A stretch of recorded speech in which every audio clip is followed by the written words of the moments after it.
Hello everyone, ఇలాంటి videos మీకు ముందుగా కావాలి అనుకుంటే మా ఛానల్ని సబ్స్క్రైబ్ చేసుకొని పక్కనే ఉన్న బెల్ ఐకాన్ని క్లిక్ చేయండి. అప్కమింగ్ రివ్యూలోకి వెళ్ళిపోదాం. రాజ్ ఇందిరాదేవికి హార్ట్అటాక్ వచ్చినట్టు కలగంటాడు. పక్కనే ఉన్న కావ్య ఒక్కసారిగా షాక్ అయిపోతుంది. ఏవండి ఏవండి ఏమైందండి అని అడుగుతుంది. నాన్నమ్మకి హార్ట్అటాక్ వచ్చింది, నాన్నమ్మ ఎలా ఉంది అని కంగారు పడుతూ ఉంటాడు రాజ్. ఏవండి ఏంటండి, ఏదైనా పీడకల వచ్చిందా? అమ్మమ్మ గారు బానే ఉన్నారండి, అందరూ హ్యాపీగానే ఉన్నారు, అమ్మమ్మ గారికి ఏమీ అవ్వలేదు. మీరు ఎక్కువగా తాతయ్య గారి గురించి ఆలోచిస్తున్నారనుకుంటా, అందుకే మీకు ఇలాంటి పీడకలలు వస్తున్నాయి అని ధైర్యం చెప్తుంది కావ్య. ఇంకా రాజ్ అయితే అలా బాల్కనీలోకి వెళ్ళిపోతాడు. వెళ్ళి ఆలోచిస్తూ ఉంటాడు. లేదు, అక్కడి వరకు ఫ్యామిలీలో ఎలాంటి గొడవలు తీసుకురాకూడదు. ఒకవేళ అందరూ సైలెంట్గా ఉన్నా రుద్రాని అత్త, ధాన్యలక్ష్మి పిన్ని మాత్రం ఖచ్చితంగా ఇలా రోడ్డుకి పరువుని లాగేస్తామని చెప్తారు. అంతవరకు తీసుకురాకుండా ఉండాలంటే నంబర్ 1 100 కోట్లు కట్టాలి, నంబర్ 2 వాడిని ఆ నందగోపాల్ని ఎలా అయినా పట్టుకోవాలి. నందగోపాల్ని పట్టుకోవడం తేలికైన విషయం కాదు, కానీ కళావతి సహాయంతో వాణ్ణి పట్టుకోవచ్చు. ఎందుకంటే కళావతి లాంటి విషయాల్లో సరైన నిర్ణయం తీసుకుంటుంది. ఎప్పుడైనా కంపెనీ కష్టాల్లో ఉన్నా, మనుషులు కష్టాల్లో ఉన్నా తన తెలివితేటలతో ఎలా అయినా కష్టం నుండి బయటపడేస్తుంది. కాబట్టి కళావతిని ఈ విషయంలో సహాయం అడగాలి. ఇంటి కోసం ఏం చేసినా తప్పేమీ కాదు అని అలా ఇంకా లోపలికి వెళ్తాడు రాజ్. ఇది ఇలా ఉండగా మార్నింగ్ అవుతుంది. కావ్య కాఫీతో రాజ్ దగ్గరికి వస్తుంది. ఏవండి, కాఫీ తాగుతారా లేకపోతే అని అంటుంది. నీవిచ్చిన కాఫీ ఎందుకు తాగను, తాగుతానని చెప్పి హ్యాపీగా కాఫీ తాగుతూ, ఆహా కళావతి కాఫీ చాలా బాగుంది కళావతి అని అంటాడు రాజ్. ఒక్కసారిగా షాక్ అయిపోతుంది కావ్య. ఏంటలా ఉన్నావు అని అడుగుతారు. ఏం లేదండి, మీరు నాపై ఇంతలా ప్రేమ చూపిస్తుంటే అని అంటుంది. ప్రేమ? అది కాదు, పాపం ఇంట్లో బాధ్యతలు బరువులు అన్నీ నీపైనే పడ్డాయి కదా, అందుకే నీకు సహాయం చేయాలని అనుకుంటున్నాను.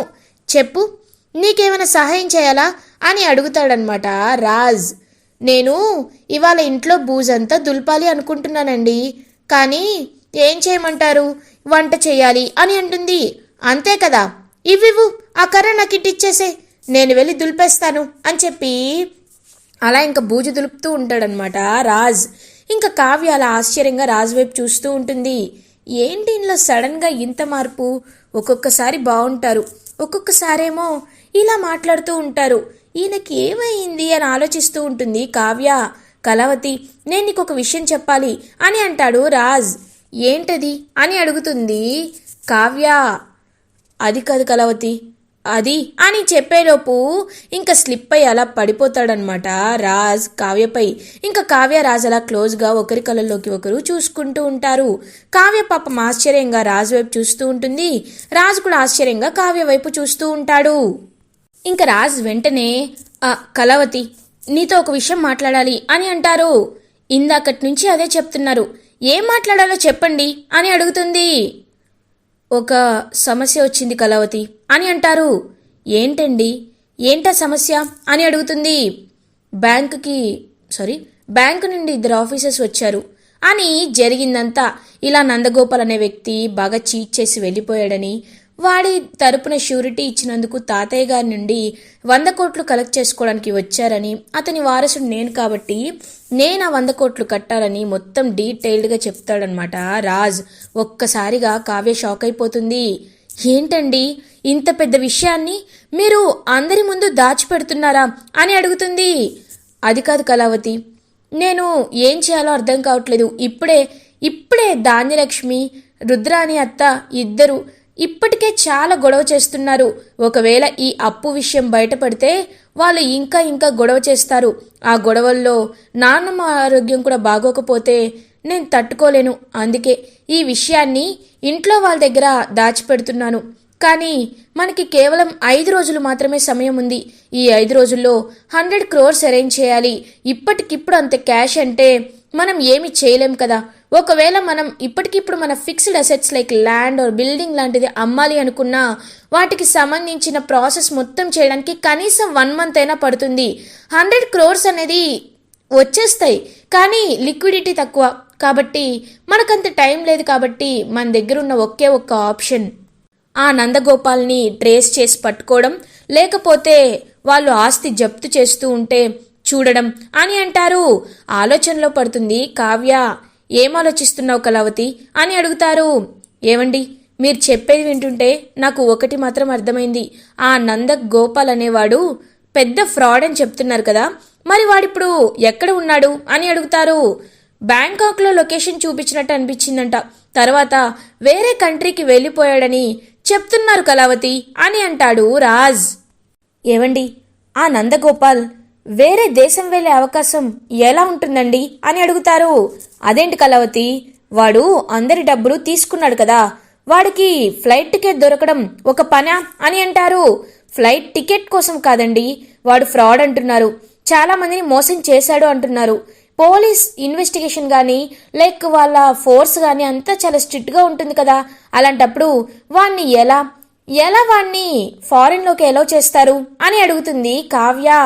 ఆలోచనలో పడతాడు రాజ్.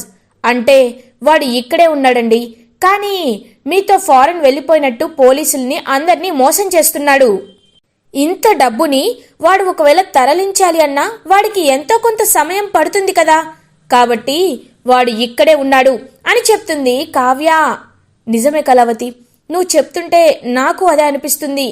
నేనిప్పుడు ఏం చేయాలి అని అడుగుతాడు రాజ్.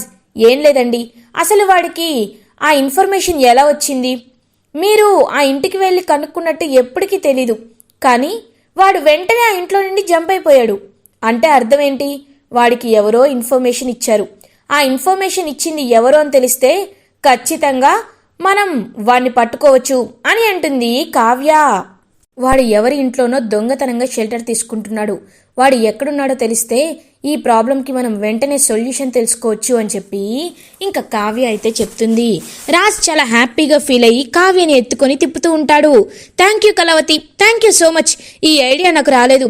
ఖచ్చితంగా ఈ ఐడియాతో వాడి సిగ్నల్స్ ట్రేస్ చేసి వాడిని వెంటనే పట్టుకొని గుడ్ న్యూస్ నీకు చెప్తానని చెప్పి ఇంకా అలా కావ్యని ఎత్తుకొని గిరగిరా తిప్పుతూ ఉంటాడు రాజ్. ఒక్కసారిగా కావ్య అయితే షాక్ అయిపోతుంది. ఇంకా వెంటనే రాజు కూడా కిందకి దింపేసి ఇంకా అలా అక్కడి నుండి వెళ్ళిపోతాడు. ఇది ఇలా ఉండగా రుద్రాని హ్యాపీగా కావ్య దగ్గరికి వస్తుంది. ఏయ్ అని అంటుంది. కావ్య అలా పొగరుగా రుద్రాని వైపు చూస్తూ ఉంటుంది. నాకొక 3 లక్షలు కావాలి అని అడుగుతుంది. ఎందుకు అని అడుగుతుంది కావ్య. అప్పుడే ఇంకా హాల్లోకి వచ్చిన అపర్ణాదేవి ఇదంతా కావ్యకి కనబడకుండా గమనిస్తూ ఉంటారు. ఏంటి, ఎందుకు అని అడుగుతున్నావు? నీకు ఒక్కసారి చెప్తే అర్థం కాదా? కావాలన్నప్పుడు తీసుకొచ్చి ఇవ్వాలి, అంతేకాని ఎందుకు ఏమిటి అని అడిగే అర్హత నీకు లేదు అని అంటారు రుద్రాని.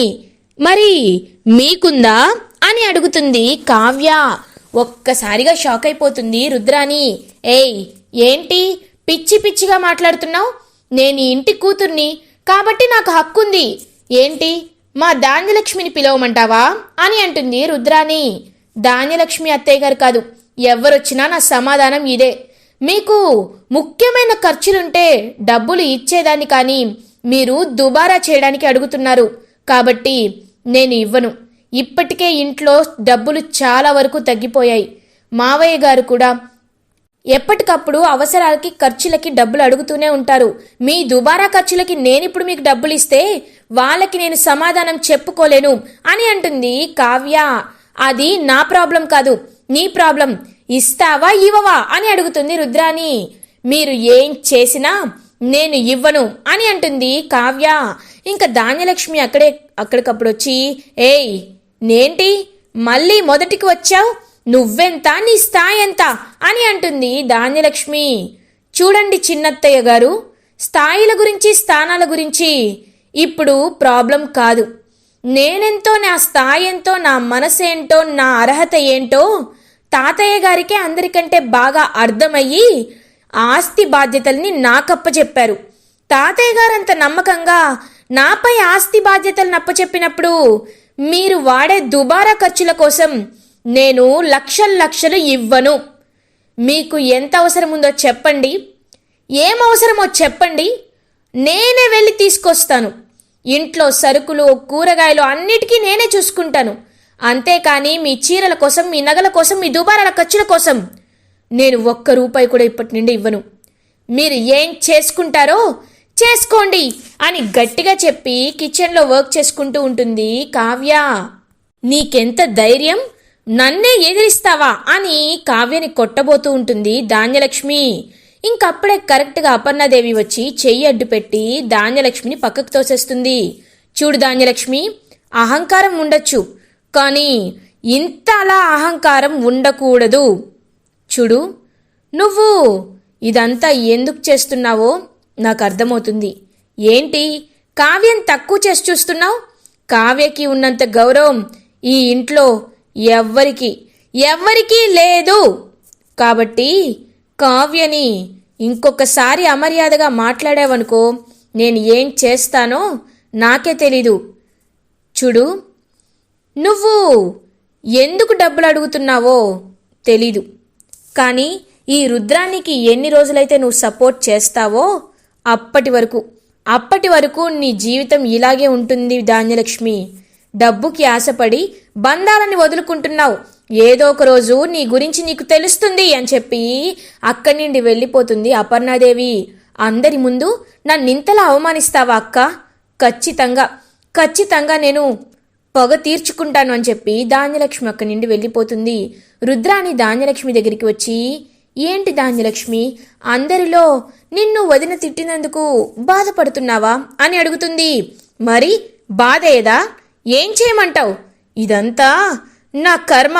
వాడు ఆటో నడుపుకోకుండా దిక్కుమాలిన దాన్ని చేసుకోకుండా ఉండుంటే నాకు ఇంత కష్టాలు వచ్చేవా అని అంటుంది.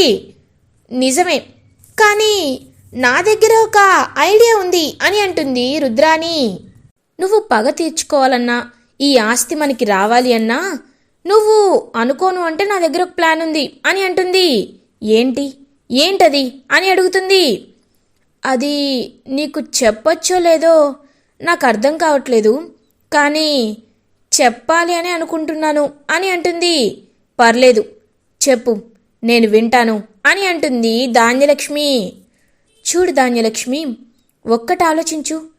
ఇప్పుడు రాజ్ భార్య హ్యాపీగా ఉన్నారు కాబట్టే కదా అపర్ణ వదిన నిన్న అందరి ముందు అంతలా అవమానించింది. అంటే దీని అర్థం ఏంటి? ఆ రాజ్ అండ చూసుకొని ఆ కావ్య రెచ్చిపోతుంది. కావ్యపై ఆస్తి రాసేసరికి అపర్ణ వదిన సంబరపడిపోతుంది. కాబట్టి వీటన్నిటికీ మూలమైన ఒక్కరిని పక్కకి తొలగిస్తే మన ప్లాన్ సక్సెస్ అయిపోతుంది అని అంటుంది రుద్రాని. నువ్వేమంటున్నావో నాకేమీ అర్థం కావట్లేదు, కాస్త అర్థమయ్యేలా చెప్పు అని అంటుంది. చూడు, రాజ్ మనకి అడ్డుగా ఉన్నాడు. కావ్య రాజ్ మాయలో ఉంటుంది.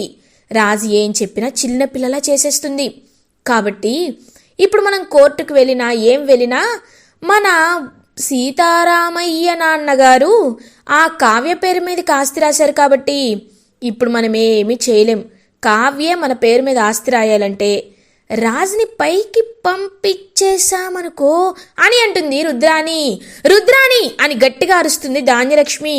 ఒక్కసారిగా రుద్రాని అయితే షాక్ అయిపోతుంది.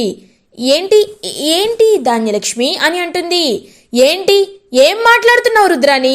ఎంత కాదన్నా రాజ్ నా కొడుకు లాంటి వాడు. వాడు నన్ను ఎలా చూసినా నేను వాడిని కన్నా కొడుకుగానే చూసుకున్నాను. అలాంటిది రాజ్ని చంపాలనుకుంటావా అని అంటుంది ధాన్యలక్ష్మి. అబ్బా, చంపాలి కాదు, జస్ట్ చంపుతున్నట్టు బెదిరిద్దామంతే. ఏంటి అని అంటుంది ధాన్యలక్ష్మి. అవును, జస్ట్ చంపుతున్నట్టు బెదిరిద్దాం. అప్పుడు భయపడి ఆ కావ్య మన పేరు మీద ఆస్తి రాసేస్తుంది కదా అని అంటారు. ఈ విషయంలో నన్ను నువ్వు ఎక్కువగా ఇన్వాల్వ్ చెయ్యొద్దు అని చెప్పి అక్కడి నుండి ఇంకా రుద్రానికి చెప్పేసి వెళ్ళిపోతుందనమాట ధాన్యలక్ష్మి. పిచ్చి ధాన్యలక్ష్మి, నువ్వు చెప్తే నేను వింటానా ఏంటి? నేను చెయ్యాల్సింది చేసేసి నీ మీదికి మొత్తం నెట్టేస్తాను కదా అని ఆలోచనలో పడుతుంది రుద్రాని. ఇది ఇలా ఉండగా రాజ్ హ్యాపీగా ఇంటికి రీచ్ అవుతాడు. కళావతి అని పిలుస్తూ ఉంటాడు. ఏమైందండి అని అడుగుతుంది. గుడ్ న్యూస్ కళావతి, పోలీస్కి ఫోన్ చేశాను. ఆ ఎస్ఐ వాడు అడ్రస్ ట్రేస్ చేశారంట. అక్కడికి వెళ్ళి చూడగానే వాడు రెడ్ హ్యాండెడ్గా దొరికిపోయాడు. ఇంకా మనకి ఎలాంటి ప్రాబ్లం లేదు కళావతి అని హ్యాపీగా చెప్తాడనమాట రాజ్. అపర్ణాదేవి, ఇందిరాదేవి వీళ్ళందరూ ఇంకా ఏమైంది రాజ్, ఏంటి ప్రాబ్లం అంటున్నావు, సాల్వ్ అయిందంటున్నావు అని అడుగుతారు. అంటే అది మమ్మీ అని తడబడుతూ ఉంటాడు రాజ్. నేను చెప్తాను అత్తయ్య గారు, కొన్ని రోజుల క్రితం అని జరిగింది చెప్తుంది కావ్య. ఒక్కసారిగా అపర్ణాదేవి, ఇందిరాదేవి షాక్ అయిపోతారు. ఆయన ఈ సమస్య నుండి బయటపడ్డారు, నాకు చాలా సంతోషంగా ఉంది అని అంటుంది కావ్య. అప్పుడే ఇంక రాజ్, మమ్మీ, నాన్నమ్మ, అసలు ఈ సమస్య నుండి బయటపడ్డానంటే దానికి కారణం కళావతే గనక నాకు ఐడియా ఇచ్చుండకపోతే నేను ఈ విషయం ఎస్ఐకి చెప్పేదాన్నే కాదు, ఎస్ఐ వెళ్ళి వెతికేవాడే కాదు, వాడిని పట్టుకునేవాడే కాదు. Thank you so much Kalavathi, నీ వల్ల మన కుటుంబం రోడ్డున పడకుండా కాపాడగలిగావు అని అంటాడు రాజ్. ఇంకలా కావ్య అక్కడి వెళ్ళిపోతే అపర్ణాదేవి రాజ్తో, రే రాజ్, ఇప్పటికైనా కావ్య మనసుని అర్థం చేసుకోవచ్చు కదా. కావ్య ఏం తప్పు చేసిందిరా, ఏం తప్పు చేసింది? అందరికీ ఎప్పుడు న్యాయం చేయాలనే చూస్తుంది, అందరి మంచి గురించి ఆలోచిస్తుంది. ఇలాంటి భార్య దొరకడం నువ్వు ఎప్పుడో చేసుకున్న అదృష్టం. అలాంటిది తనని భార్యగా చూడాల్సింది పోయి నీకు నచ్చినట్టు బిహేవ్ చేస్తూ తనతో ఎప్పుడు ఎలా ఉంటావో తెలియక తన మనసులో ఎంతలా బాధపడుతుందో, ఎంతలా తను నీ గురించి ఆలోచిస్తుందో నీకు తెలుసా? తెలీదు కదా. నువ్వు ఇప్పుడైనా మారు, తనని ప్రేమగా చూడడం అర్థం చేసుకో అని చెప్పి పాపం అలా ఇంకా వెళ్ళిపోతారు అక్కడి నుండి అపర్ణాదేవి. ఇంకా రాజు కూడా నిజమే అని చెప్పి పాపం ఆలోచనలో పడతాడు. ఇంకా రాహుల్, రుద్రాని ఒక ప్లాన్ అయితే వేస్తారు. మమ్మీ, ప్లాన్ సూపర్ మమ్మీ, కాకపోతే ధాన్యలక్ష్మి అత్తయ్య అని అంటారు. రేయ్, తన్ని ఎలా ఇరికించాలో నాకు బాగా తెలుసు, కానీ నువ్వు ముందు నేను చెప్పినట్టు వాళ్ళకి ఫోన్ చేయి అని అంటారు. సరే అని చెప్పి ఇంకా ప్లాన్ చేస్తూ ఉంటాడనమాట రాహుల్. అప్పుడే కరెక్ట్గా రాజ్కి ఫోన్ కాల్ వస్తుంది. ఎవరు అన్నోన్ నంబర్ నుండి ఫోన్ చేస్తున్నారని ఫోన్ లిఫ్ట్ చేస్తాడు రాజ్. హలో, మీరు రాజేనా అని ఎవరో మాట్లాడుతూ ఉంటారు.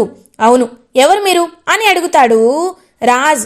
మీ తమ్ముడు కళ్యాణ్కి ఇక్కడ యాక్సిడెంట్ అయింది, మీరు త్వరగా రండి అని అంటారు. వాట్, కళ్యాణ్కి యాక్సిడెంటా? నేను ఇప్పుడే వస్తున్నాను అని చెప్పి పాపం రాజ్ అయితే హుటాహుటిన బయలుదేరతాడు. ఇంకా రుద్రాని ధాన్యలక్ష్మి దగ్గరికి వస్తుంది. ధాన్యలక్ష్మి, ఒకసారి చూడు, రాజ్ ఎలా పరిగెట్టుకుంటూ వెళ్తున్నాడో చూసావా? రాజ్కి మేం వేసిన ప్లాన్లో ఎలా చిక్కుకున్నాడో అని అంటారు. నువ్వు చేస్తుంది తప్పు రుద్రాని అని అంటుంది ధాన్యలక్ష్మి. ఓ అవునా ధాన్యలక్ష్మి, కానీ ఒకటి చెప్పనా, ఇప్పుడు నువ్వు చేసేదంతా నువ్వే ఒప్పుకోవాలి, ఇదంతా నువ్వే చేపించినట్టు ఒప్పుకోవాలి అని అంటుంది రుద్రాని. ఒక్కసారిగా ధాన్యలక్ష్మి షాక్ అయిపోతుంది. ఏంటి రుద్రాని, ఏమంటున్నావు నువ్వు అని అంటుంది ధాన్యలక్ష్మి. నీకు చెప్తాను కదా రా అని చెప్పి అలా ఇంకా వీడియో కాల్లో చూపిస్తూ ఉంటుందన్నమాట రుద్రాని. ఇంకా వీడియో కాల్లో కళ్యాణ్ అలా వెళ్తుంటే కళ్యాణ్ని రౌడీలు కిడ్నాప్ చేసేస్తారు. ఒక్కసారిగా షాక్ అయిపోతుంది ధాన్యలక్ష్మి. ఏంటిదంతా అని అడుగుతుంది ధాన్యలక్ష్మి. ఏంటంటున్నావేంటి, నీ కొడుకుని మా వాళ్ళు కిడ్నాప్ చేశారు. ఒకవేళ నువ్వు నేను చెప్పినట్టు చెయ్యకపోతే ఖచ్చితంగా నీ కొడుకు రాజ్ ఇద్దరూ పైకి వెళ్ళిపోతారు అని బెదిరిస్తూ ఉంటుంది రుద్రాని. అప్పుడు రుద్రాని నిజస్వరూపం ఏంటి, తన్ని నమ్మి ఎంత మోసపోయానని ధాన్యలక్ష్మికి అర్థమవుతుంది. ఛీ, నువ్వు ఇలాంటి దానివని నేను కల్లో కూడా అనుకోలేదు. ఆస్తి కోసమే అనుకున్నాను, కానీ నువ్వు మనుషుల్ని చంపేంత వరకు వెళ్తావని నాకు తెలీదు అని ఏడుస్తూ ఉంటుంది ధాన్యలక్ష్మి. ఏం చేయమంటావు ధాన్యలక్ష్మి, డబ్బుల కోసం ఏదైనా చేసే కాలం ఇది. అలాంటిది ఏదో వాళ్ళు నా సొంత వాళ్ళు కూడా కాదు, చంపాలనుకుంటున్నాను అంతే అని రుద్రాని చాలా లైట్గా ఉంటుంది. ఇంకా అలా రాజ్ కళ్యాణ్ ఇద్దరు కలిపి అలా ఇంకా వెళ్తూ ఉంటే వాళ్ళిద్దరిని కిడ్నాప్ చేస్తారు రాహుల్ రౌడీలు. ఇంకా వెంటనే కళ్యాణ్ని చూపిస్తూ, మమ్మీ ముందు కళ్యాణా రాజా అని అడుగుతూ ఉంటాడు రాహుల్. రేయ్, ధాన్యలక్ష్మి పక్కనే ఉంది కదరా, కాబట్టి కళ్యాణే అని అంటుంది రుద్రాని. ముందు ఆస్తి మా పేరు మీదికి రాయాలి, ఒక్కసారిగా కావ్య మీ పేరు మీదకి రాసిన తర్వాత ఆస్తి మాకే కావాలి. వారసులు ఎంత తక్కువ ఉంటే మాకు అన్ని డబ్బులు వస్తాయి అని ఇంకలా కళ్యాణ్ని పొడవబోతూ ఉంటే ఒక్కసారిగా కళ్యాణ్కి అడ్డుగా వెళ్తాడు రాజ్. ఇంకా రుద్రాని, రాహుల్, ధాన్యలక్ష్మి అందరూ ఒక్కసారిగా షాక్ అయిపోతారు. ఇంకా రాజ్కి అలా కత్తి అయితే కళ్యాణ్కి పొడవాల్సిన కత్తి రాజ్కి గుచ్చుకునేసరికి ఒక్కసారిగా రాజ్ అయితే కళ్ళు తిరిగి పడిపోతాడు. అన్నయ్య అని చెప్పి పాపం గట్టిగా అరుస్తూ కళ్యాణ్ వాళ్ళందరితో ఫైట్ చేసి పాపం రాజ్ని అలా హాస్పిటల్కి తీసుకువెళ్తాడు కళ్యాణ్. ఇంకా ధాన్యలక్ష్మి పరుగు పరుగున హాస్పిటల్కి రీచ్ అవుతుంది. కళ్యాణ్ రాజ్ వైపు చూస్తూ, అమ్మా ఇప్పుడు నీకు సంతోషంగా ఉందా? అన్నయ్య చూసావా, ఇప్పుడేం చేస్తావు? ఆస్తి ఇప్పుడైనా వస్తుందని సంతోషపడుతున్నావా అని అడుగుతాడు కళ్యాణ్. రే కళ్యాణ్, నాకు బుద్ధొచ్చింది. నిజంగా ఇప్పుడు నాకు అర్థమవుతుంది, ఆస్తి కంటే మనుషులే ఎంత గొప్పవాళ్ళో, ఆస్తుల కంటే విలువలో ఎంత గొప్పవో నాకు ఇప్పుడు అర్థమైంది. రాజ్ తన గురించి ఆలోచించలేదు, నువ్వు తన తమ్ముడిగా నమ్మి నీ గురించి తన ప్రాణం మీదికి తెచ్చుకున్నాడు. అలాంటి రాజ్ గొప్ప మనసు ఎవరికుంటుంది? ఆస్తుల కంటే మనుషులే ముఖ్యమని నాకు అర్థమైంది అని చెప్పి పాపం రాజ్ దగ్గరికి వెళ్ళి చేయి పట్టుకొని, నిన్ను ఎంతో బాధ పెట్టాను, నిన్ను నీ భార్యని ఎంతగానో అవమానించాను, నన్ను క్షమించు రాజ్ అని పాపం రాజ్ చేతులు పట్టుకొని బ్రతిమలాడుతూ ఉంటుంది ధాన్యలక్ష్మి. పిన్ని మీరు అలా అనద్దు అని పాపం రాజ్ అయితే అలా ధాన్యలక్ష్మి వైపు అభిమానంగా చూస్తూ ఉంటారు. ఇంకప్పుడే హాస్పిటల్కి రీచ్ అయిన వీళ్ళందరూ చూస్తూ ఇంకా రుద్రాని, రాహుల్ మాత్రం సైలెంట్గా ఉంటారు. అలా ఇంకా రాజ్ గొప్పతనాన్ని, ఇంకా అలా ఆస్తి కాకుండా మనుషుల విలువ ఎంత ముఖ్యమైనదో, రుద్రాని ఎంత చెడ్డదో బుద్ధి తెచ్చుకుంటుంది ధాన్యలక్ష్మి. ఇలా ఎపిసోడ్ ఎండ్ అవుతుంది. ఫర్దర్ ఎపిసోడ్ రివ్యూస్ ముందుగా మీకు కావాలి అనుకుంటే మా ఛానల్ని సబ్స్క్రైబ్ చేసుకోండి. Thanks for watching.